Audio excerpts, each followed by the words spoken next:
बारकाईने विचार करा. साधूंचं ब्रीद साधू म्हणतात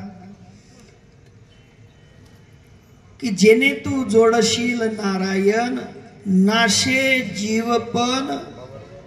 हा जीवपणाचा नाश व्हायला पाहिजे, भवरोग टळायला पाहिजे. तेवढ्यासाठी सदा नामघोष करू हरिकथा जेने सदा चित्ता समाधान. तुम्ही आपण या ठिकाणी बसलोत सुखापायी बसलो का दुःखापायी?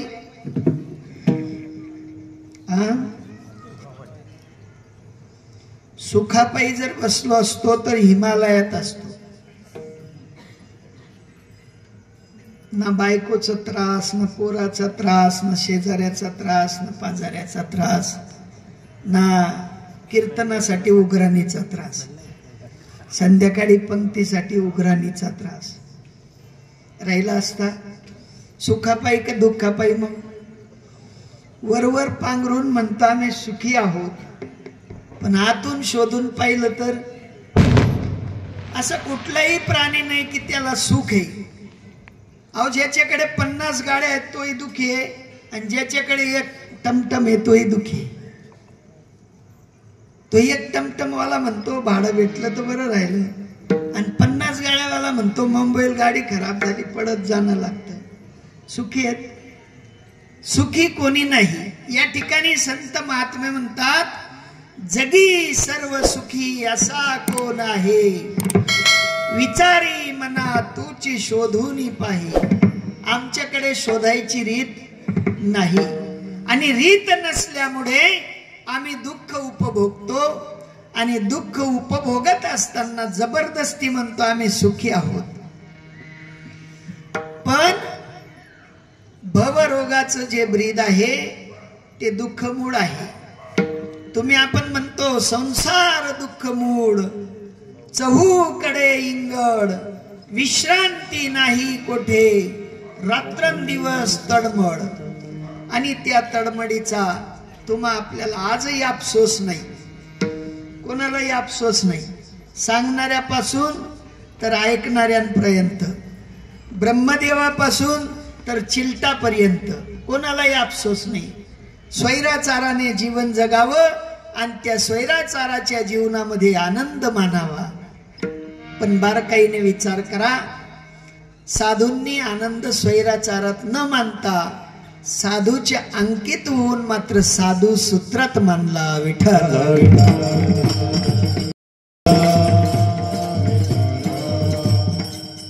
कुछ तुम समझो कुछ हम समझो, नाही का? तुम्हाला समजलं का? कुछ तुम समजो. बोलणाऱ्याचं चुकलं तर ऐकणाऱ्यांनी समजून घ्यायचं, आणि ऐकणार हसले तर बोलणाऱ्याने समजून घ्यायचं. विठाला विठाला.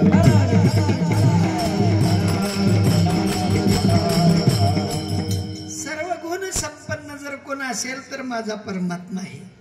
परमात्म्या वाचून षडगुण ऐश्वर्य संपन्नता नाही, आणि असले तर साधू आहेत. पण आता या भौतिक युगामध्ये मला तर काही दृष्टिक्षेपात असा साधू आला नाही. कथा करतो तोही पोटासाठी, कीर्तन करतो तोही पोटासाठी, गायकी करतो तोही पोटासाठी, वादन करतो तोही पोटासाठी. भाऊ राग नका येऊ दे, हा मी बी तुमच्यातलंच नाही का. मी हम सब एक है, क्या है. आणि ऐकणारे मी आले तर कशासाठी? हा नाही, पोटासाठी नाही. त्यांचा वेगळा उद्देश आहे. ते म्हणले सकाळी विचारून न बसे बाबा, रात्री काही दिसले नाही का. उद्देशाने जीवन, आणि त्या जीवनाचा उद्देश दुःख आहे. हे उद्देशाचं जीवन आहे आणि त्या उद्देशात दुःख आहे. परंतु साधूंचं जीवन हे उद्देश रहित आहे. त्यांना एकच माहिती आहे, काही म्या उद्धार पावेन, काही कृपा करील नारायण. ऐशे तुम्ही सांगा संत जन, करा समाधान चित्त माझे. चित्ताच्या ठिकाणी समाधानी प्राप्त व्हावी तेवढ्यासाठी साधूंचं कार्य, आणि लौकिकात कुठेतरी आमचा वापो व्हावा तेवढ्यासाठी संसाऱ्यांचं कार्य. विठाला विठाला.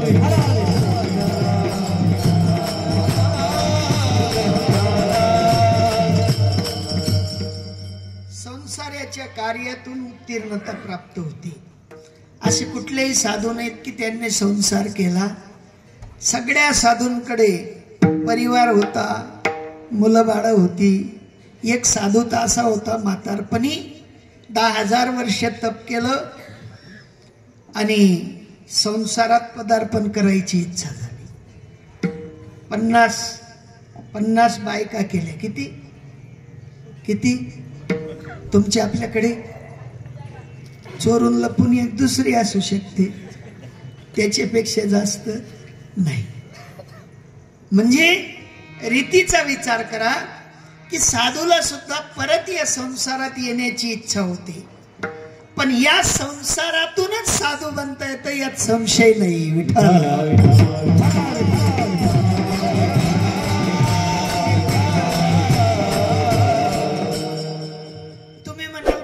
कस काय इतकं सोपं आहे का? काही कठीण नाही. हातपाय तुम्हा आपल्याला येत आणि हातपाय या 2 लेकरांना येत. त्यांनी प्रयत्नाची पराकाष्ठा केली. तुम्हाला इथे बसवल्यावर कस काय होईल? तुम्ही म्हणाल नाही जमायचं, पण जमवण्यासाठी काय केलं? कुठेतरी नाक रगडलं. नाक रगडल्यानंतर परिश्रम केला, आतोनात प्रयत्न केले, आणि आता हात मात्र ऑटोमॅटिक चालायला लागले. विठाला विठाला.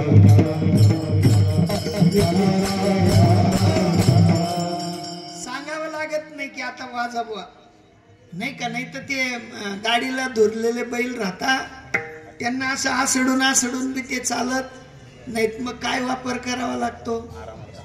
आरीचा वापर, नाही का. मग तसं आम्हा तुम्हाला सुद्धा साधूंनी शब्दाच्या आरी मारल्या. काय केलं? पण आम्हाला काही कळना गेले. अजूनही कळत नाही. किती आरी मारा, हद्दीच्या बाहेर त्यांना ते चापक्याने मारा, तरी कळना गेलं. कधी फायदा होईल? दुःखाचे डोंगर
का रे संसाराचा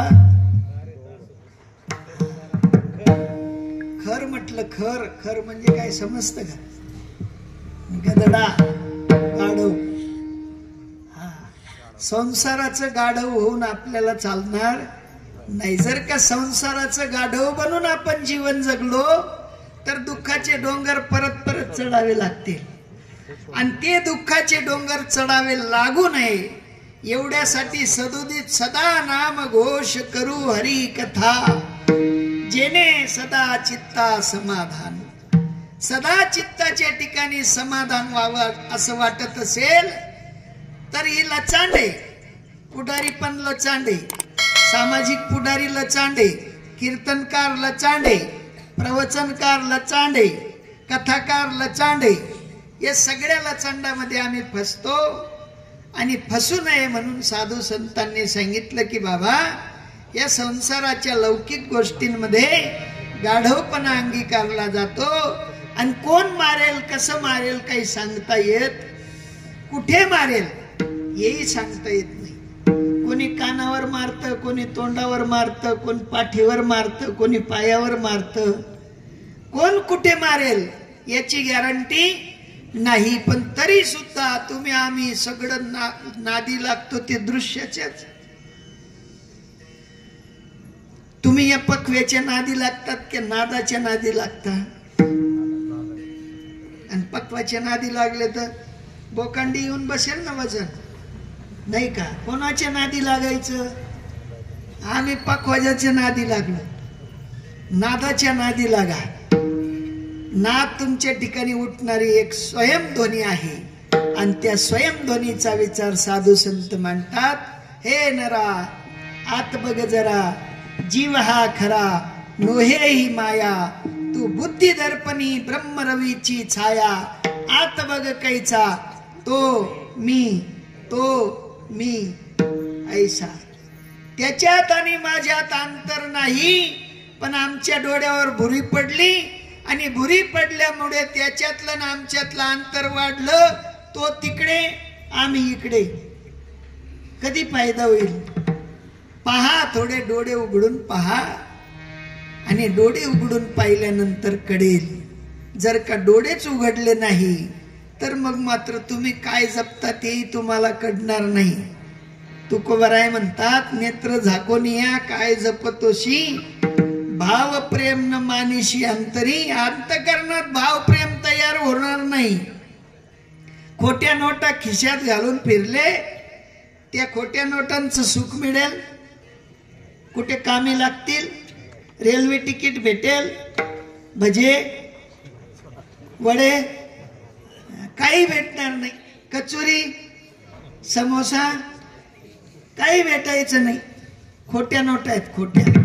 पण खऱ्या नोटा खिशात राहिल्यावर ऑनलाईन ऑर्डर घर बसल्या येईल. खऱ्या नोटांमध्ये एवढी पावर आहे. मग तसं भक्तिसूत्र सुद्धा खरं असावं खोटं आमचं चालूच आहे. खोट्याच्या नादी लागून पड पड पड पड. किती दिवस पडल्यावर तुम्हाला फायदा होईल? पडपड केल्याने फायदा होईल. ज्या कंपनीत तुम्हाला मोबदला भेटणार नाही अशा कंपनीत रोज डबा बांधून ड्युटी करता का? काही भेटणार नाही. मालकाने ठेवलं होतं म्हातारपणी डबा बांधायचा, तिथे खायचा. चालेल? म्हातारपणी म्हणतो वॉचमॅन जरी बनलो तरी चालेल, 15,000 येतील, नाही का? आप्पाजींनी राजीनामा दिला आणि घरी जाऊन नुसती खुर्शी तोडता का? कधी दादर तर कधी हरभरे तर कधी धने. कशासाठी? अहो लाभासाठी. कशासाठी? पोटाला किती लागतं हो? मागून खाल्लं तरी भागणार आहे आमचं, पण लाभासाठी. तुम्ही आपण लाभासाठी जर काही एवढा प्रपंच अपडेट करत असलो तर भक्तीसाठी, देवासाठी, स्वतःसाठी करावं का न करावं? विडंबना आहे. करतो आम्ही, पण करण्यामागे तथ्य नाही. आणि तथ्याची भक्ती साधू महात्मे शिकवतात. ते म्हणतात, अरे बाबा दृश्यात तुमची फसवेगिरी आहे आणि फसवेगिरीकडे जाऊ नका. अजून सोपं करून सांगतो, अजून सोपं. एक आजीबाई होत्या आणि त्या आजीबाईंनी आपल्या जीवनात चांगले कर्म केलेली होती. तर ते नातवाचं लग्न होईपर्यंत वाचल्या. कोणाचं? नातवाचं लग्न होईपर्यंत वाचल्या. आणि घरात नातसून आली. नातसून आल्यानंतर 2-4-5 वर्ष निघून गेली. आणि 2-4-5 वर्ष निघून गेल्यानंतर सुद्धा कुडदिवा काही येत नव्हता, म्हणजे मूलबाळ काही होत नव्हतं. आजीबाईंनी विचार केला की नातसुनीला आपण न्यावं आणि मंदिरातनं कुठेतरी मातेकडून अपत्याची मागणी करावी. आजीबाईंनी सहज विचार केला आणि नेलं.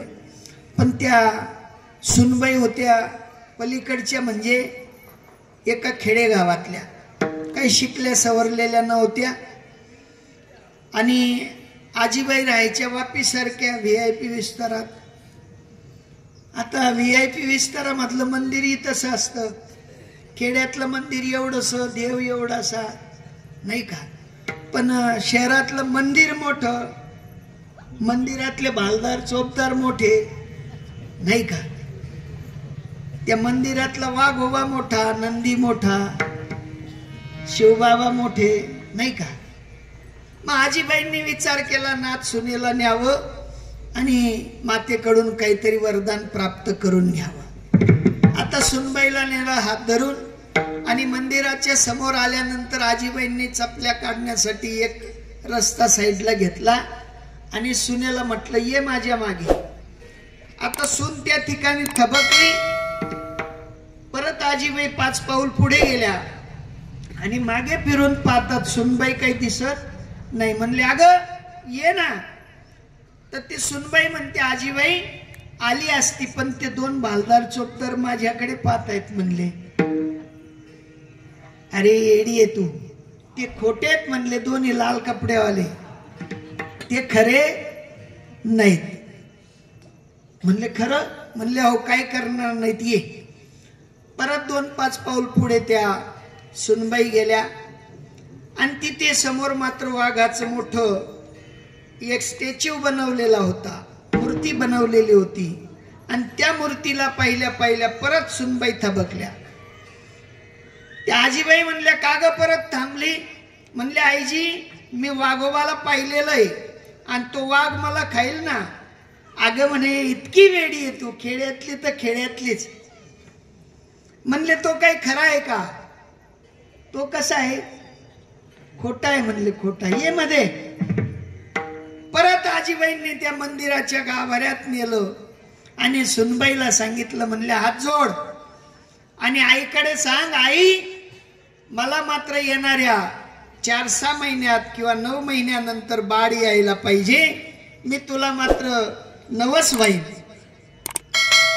त्या आजीबाईला त्या लेकीने विचारलं आजीबाई रस्त्यात उभे असलेले चोपदार भालदार खोटे, मी आत आलो आणि त्या आत आल्यानंतर वाघोबा पाहिला तो खोटा, परत तुम्ही मंदिरात आणलं, मंदिरातले देवी आई खऱ्या का खोट्या मला संदेह. म्हणले विठाला विठाला.